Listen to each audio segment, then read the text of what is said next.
अपने पिछले वीडियो में हमने पादप वृद्धि नियामकों, विशेष रूप से ऑक्सिन्स, जिब्रेलिन्स और साइटोकाइनिन्स जैसे वृद्धि प्रेरकों पर चर्चा की थी। इस वीडियो में हम पहले एथिलीन पर चर्चा करेंगे, जो वृद्धि प्रेरक और वृद्धि निरोधक इन दोनों की तरह काम करता है, और फिर हम एब्सिसिक एसिड पर चर्चा करेंगे, जो कि एक मुख्य पादप वृद्धि निरोधक है। तो चलिए पहले एथिलीन के कार्यों को समझते हैं। एथिलीन एक गैसीय पादप वृद्धि नियामक है और इसका रासायनिक सूत्र CH2 डबल बॉन्ड CH2 होता है। लेकिन एथिलीन का मुख्य कार्य क्या होता है? चलिए इसे एक उदाहरण से समझते हैं।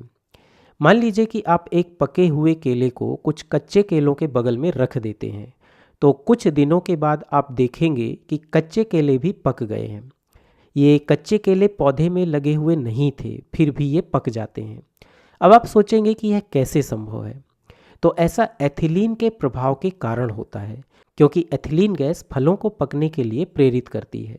पके हुए फल एथिलीन गैस छोड़ते हैं, जो वातावरण में फैल जाती है और कच्चे फलों में इस गैस के लिए मौजूद रिसेप्टर्स या ग्राहियों से बंध जाती है, जिसके कारण कच्चे फल भी पक जाते हैं। यानी फलों को पकाना एथिलीन के प्रमुख कार्यों में से एक है। एथिलीन पत्तियों में जरावस्था को भी बढ़ाती है, जिसके कारण पत्तियों में क्लोरोफिल की मात्रा कम होती जाती है और पत्तियां पीली पड़ने लगती हैं। वे प्रकाश संश्लेषण नहीं कर पाती हैं और अंततः पौधे से गिर जाती हैं, जिसे एब्सिसन या विलगन कहते हैं। एथिलीन बीजों के अंकुरण में और नए पौधे के विकास तथा पुष्पन में भी सहायता करती है। यह जड़ों तथा मूल रोमों को भी वृद्धि करने के लिए प्रेरित करती है, जिससे पौधे को जल और खनिज पदार्थों का अवशोषण करने के लिए अधिक क्षेत्र प्राप्त हो पाता है। इस प्रकार एथिलीन पौधों में अनेक कार्यों को नियमित करती है। एथिलीन के इन अनेक कार्यों को देखकर आपको यह स्पष्ट हो गया होगा कि क्यों एथिलीन को पादप वृद्धि प्रेरक और पादप वृद्धि निरोधक इन दोनों वर्गों में रखा जाता है। फलों को पकाना, बीजों को अंकुरित करना और पुष्पन में सहायता करना पौधों की वृद्धि को बढ़ाने वाली गतिविधियां हैं, जबकि पत्तियों में जरावस्था को बढ़ाना और पत्तियों को विलगन के लिए प्रेरित करना पौधों की वृद्धि को रोकने वाली गतिविधियां हैं।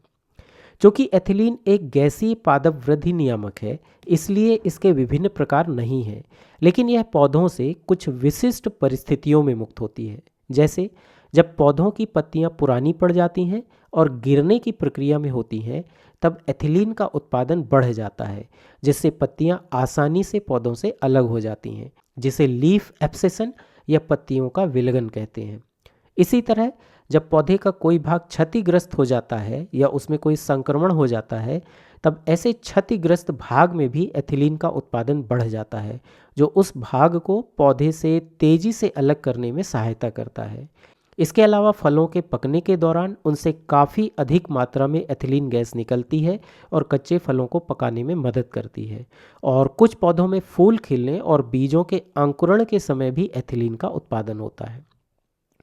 एथिलीन के इन अनेक कार्यों के कारण कृषि और बागवानी में इसका व्यापक रूप से उपयोग किया जाता है। जैसे फलों को तेजी से पकाने के लिए उन पर एथिलीन का छिड़काव किया जाता है। हालांकि फलों के तेजी से पकने पर उनकी शेल्फ लाइफ कम हो जाती है, इसलिए फलों के पकने के बाद उनकी शेल्फ लाइफ बढ़ाने के लिए उन पर प्रायः एथिलीन अवरोधक का भी छिड़काव किया जाता है, जो एथिलीन के उत्पादन को रोकता है, जिससे फल और अधिक नहीं पकते हैं और उनकी शेल्फ लाइफ बढ़ जाती है। एथिलीन के बारे में समझने के बाद अब चलिए एब्सिसिक एसिड के कार्यों को देखते हैं, जो कि एक प्रमुख पादप वृद्धि निरोधक है। एब्सिसिक एसिड शब्द एब्सिशन शब्द से लिया गया है, जिसका अर्थ है पौधे के कुछ भागों, जैसे पके हुए फलों या मृत पत्तियों का प्राकृतिक रूप से अलग होना या गिर जाना। इसे आप अनुमान लगा सकते हैं कि एब्सिसिक एसिड का प्रमुख कार्य पुरानी और जीर्ण पत्तियों को पौधों से अलग करना होता है। इसके अलावा एब्सिसिक एसिड पौधों की पत्तियों में मौजूद रंध्रों यानी स्टोमेटा को बंद करने में भी सहायता करता है। यह पौधों के लिए क्यों महत्वपूर्ण है, चलिए समझते हैं। तो यह एक बंद स्टोमेटा है और यह एक खुला स्टोमेटा है। अब हम जानते हैं कि पत्तियों में इन रंध्रों या स्टोमेटा के माध्यम से ही वाष्पोत्सर्जन या जल की हानि होती है, और सूखे की स्थिति में जब पौधों के लिए जल की उपलब्धता कम होती है, तब वाष्पोत्सर्जन से पौधों को अत्यधिक नुकसान हो सकता है, क्योंकि वाष्पोत्सर्जन के माध्यम से जल की हानि होने के कारण पौधा सूखकर मर भी सकता है। इसलिए जल की अत्यधिक कमी वाली स्थिति में पौधे को सूखने से बचाने के लिए पौधे में एब्सिसिक एसिड का उत्पादन बढ़ जाता है और इसके प्रभाव से पत्तियों के रंध्र यानी स्टोमेटा बंद हो जाते हैं। इसलिए वाष्पोत्सर्जन के माध्यम से जल की हानि भी रुक जाती है। एब्सिसिक एसिड बीजों को अंकुरित होने से भी रोकने का कार्य करता है। आपको याद होगा कि हमने पिछले वीडियो में देखा था कि जिब्रेलिन्स बीजों को अंकुरित होने के लिए प्रेरित करते हैं।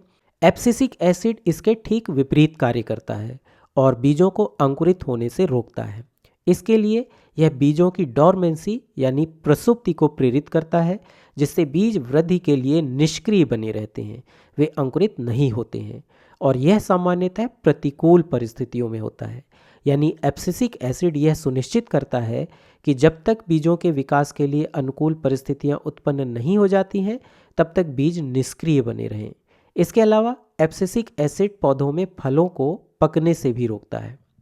एब्सिसिक एसिड के विभिन्न कार्यों के आधार पर हम कह सकते हैं कि यह पौधों में सामान्यतः किसी प्रकार के तनाव की स्थिति में मुक्त होता है और उन्हें इन तनावों को सहने की क्षमता प्रदान करता है। जैसे जल की कमी या सूखे की स्थिति में स्टोमेटा को बंद करके यह वाष्पोत्सर्जन को रोकता है और पौधों को सूखने से बचाता है।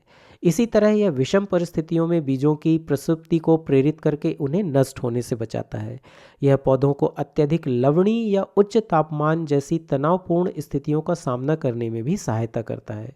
यही कारण है कि इसे स्ट्रेस हार्मोन या तनाव हार्मोन भी कहा जाता है।